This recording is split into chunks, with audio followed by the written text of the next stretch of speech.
how to locate. Then we have studied about the irrational number.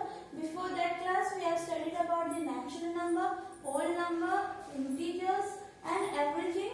So now by this time we came to know that all this number system together constitute and it is called as real numbers. So today we are going to study some special features of the rational and irrational number, and in that is the decimal expansion of the real numbers. How we distinguish based on the decimal expansion of the real number, we are going to distinguish between this rational and irrational number. In order to study that, let us consider some 3 examples. First one is 10 by 3, second is 7 by 8, and one more is 1 by 7. So by using division to solve this, so we know this is the division method. 3 3s are 9, 1. Since next we are not having any digit, we will put the decimal so that in order to divide further, so let us take down 0 by putting the decimal here. So again 3 3s are 9, 1.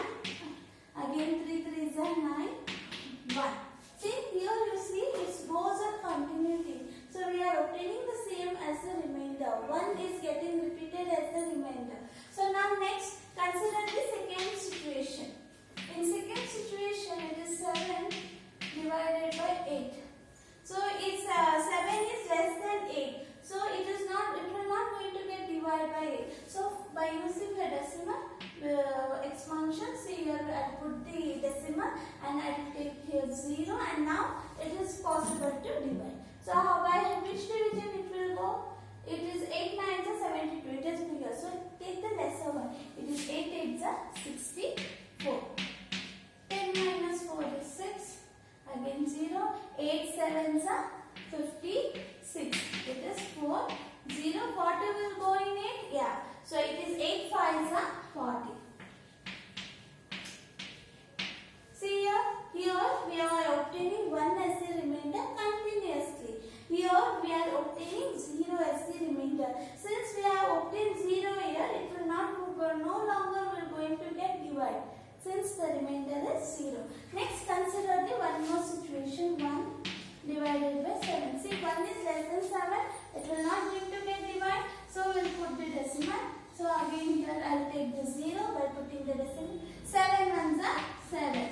10 minus 7 is 3. I will put 0. 4s are 28. Again 2 0. 2s are 14. For 10 20 minus 14 is 6. I will put 0 here. Then 7 8s are 56. I will put 60 minus 56 4. 0. 5s are 40. 5s are 7 5s are 35. So it's 5 0. Again 7s are 49. It's 1 0. Sorry, 1. Okay. See here in all these 3 situations what happens. See here in the first we are going to get divide. We will divide 10 by 3. Here repeatedly we will obtain the remainder as 1. So here the value of remainder is 1. Quotient is 3.33 and the divisor is 3. See here we are going to get the same quotient after dividing, since here the remainder obtained is 1. See 1 is repeating again and again, and here it will not going to get, we will not going to get the 0 as the remainder. It will go on repeating. So here the quotient is same 3.33 and we are obtaining single digit repetition. See the digits. See here we are only obtaining 333 pattern. It will go on continuing at the infinity. So in the second case what happened? Here the remainder is what? Remainder is 0. Remainder is 0 and the quotient is 0.875 and the divisor is 8. See, after division at a certain steps or certain by proceeding at certain level, we will going to get the remainder as 0 and will obtain some quotient. See, but that is not the case here.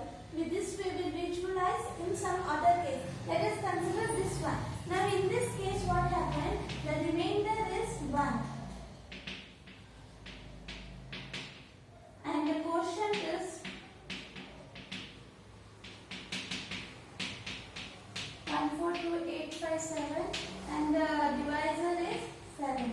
See here there is one more interesting point to be noted. Here the first one dividend was 1 and finally the remainder also we were going to get as 1. If we divide further by the divisor, we are going to get the same number of digits repeating. Quotient will be repeating. So see here how we will analyze the situation means here we will consider it as terminating and non-terminating condition. So what is this terminating means? Terminating is a condition when at the division at this some other steps we will obtain 0 as the remainder. That state is called as terminating decimal expansion. The cases where we will not going to obtain 0 as the remainder, that is called as non-terminating decimal expansion. Now let us see some more properties of this terminating and non-terminating. So here the most important things in this three example to be noted is in the first case only the divisor quotient 3 was repeating. In the second case the quotient was limited and finally we got the remainder as a 0. In the third case what happened? The quotient itself start repeating at the certain stages of division. So now here the first case the remainder becomes 0. So after division, remainder becomes 0.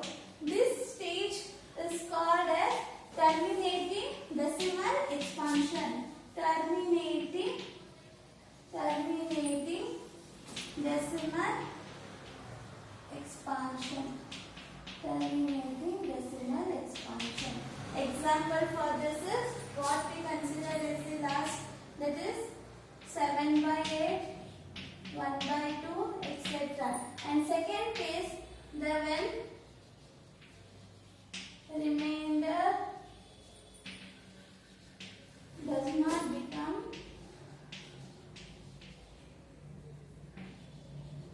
0. Does not become 0. Okay. So in this case is called a non-terminating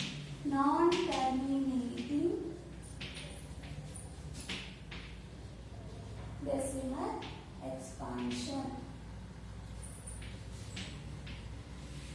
See, if we have observed that in this non-terminating, when the remainder is not becoming 0, the digits are repeating. Since the digits are repeating, digits are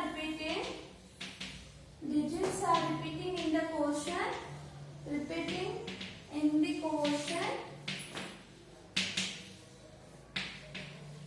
quotient, it is called as, since the digits are repeating in the quotient, it is called as recurring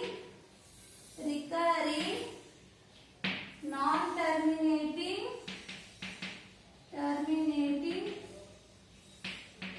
decimal expansion.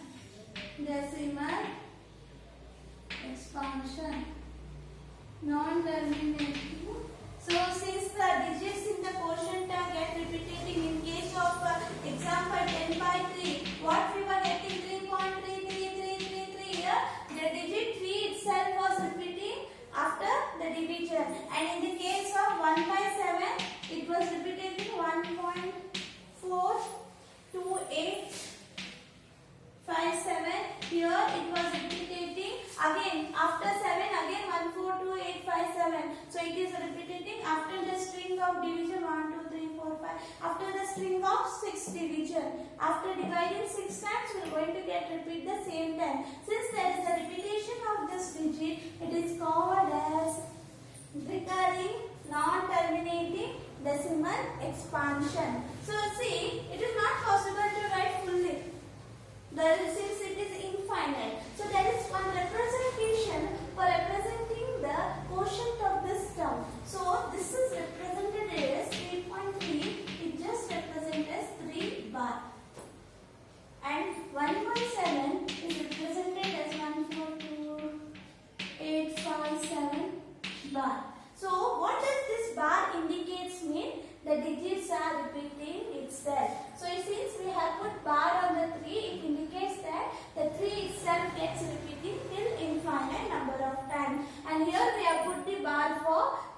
digit indicates that after this 6 digit again the same number of digit is repeating. So this is called a recurring non-terminating decimal expansion.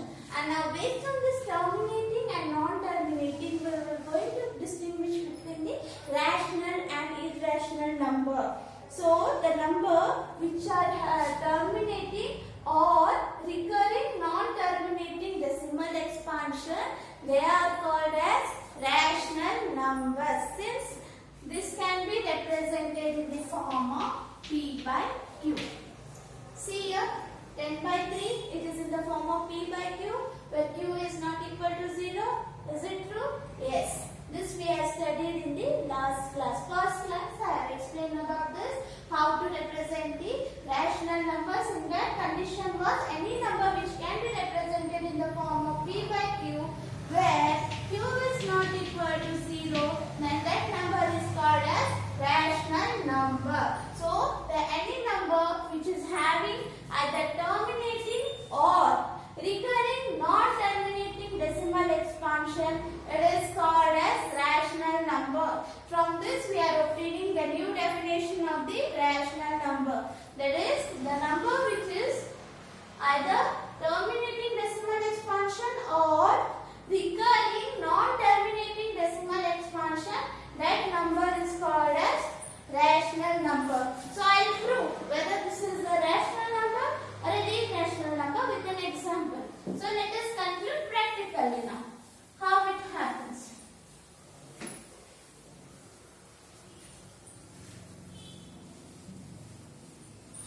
So let us consider the situation. See, now let us consider first one, 3.14 2678. We should find out whether this is rational or not. It is easy. Since this is a decimal expansion, can we write this number as 3142678 by 1, 2, 3, 4, 5, 6. 1, 2, 3, 4, 5, 6. Can we write in this form? Yes. Any number in the decimal form can be written as in this form. This is nothing but the form of P by Q, where Q is not equal to 0. Hence, this is rational number. Rational number. Okay. So let us consider one more example. Prove that. Show that 0.333, which is equal to 0.3, is that can be expressed in the form of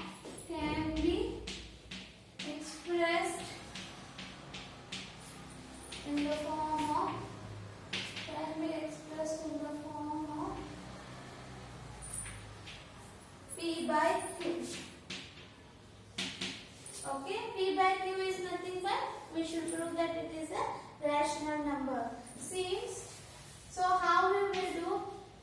You don't know what is the value of this 0.33. So let us consider as x. Let the value of that number be x. So we don't since we don't know the value of 0.33, let it be x. Let it be x. So from this statement, what we could obtain, x will be equal to 0.33. Is it true? And here, see here, now we should do one thing. What I do in order to remove this one. So now since we don't know the value of this 0.33, let it be equal to x. So in order to remove this 0 in the place of decimal point, what I will do, I will multiply both the sides by 10. So let us multiply. There are some assumptions which should be made and multiply. Okay. So here nothing but just to remove this decimal point and get a number in the place of 0. We are multiplying. Let us multiply by 10. Why I am multiplying by 10 only? Because here we are having only one digit after the decimal point. So here what happened? 10x and this will be equal to 10 into 0.333. So this will become now? 10 into 0.33 will be what? 3.333 will be equal to 10x. See here, this 3.33 can be written as 3 plus 0.33. Both are same. Anyhow we write. This can be also written as 3 plus 0.33. So what is this 0.33? Nothing but the x. Substitute here. So we obtain 10x will be equal to 3 plus x. So in lower class we have studied about arranging the right terms on the one side and unlike terms on the other side. Take this x this side. This will be 10x minus 3, that is 3, and 9x will be equal to 3. So what is the value of x now? We are having 9x is equal to 3. So x will be equal to 3 by 9, that is 1 za 3 za, that is 1 by 3. So what is the value of 0.333? It is 1 by 3. Let us do the division and get verified whether the value is 0.33 only. So here 1, 3. Point, since 1 is not getting divided by 3, again 3 is 9 is 1 0 is 3 is 9 is 1 0. So it will go and continue and it's true. See here this 0.33 can be expressed as 1 by 3. And this is nothing but in the form of p by q. Hence we can say that this 0.33 is so the number which is either non-terminating recurring decimal expansion is a rational number. Okay.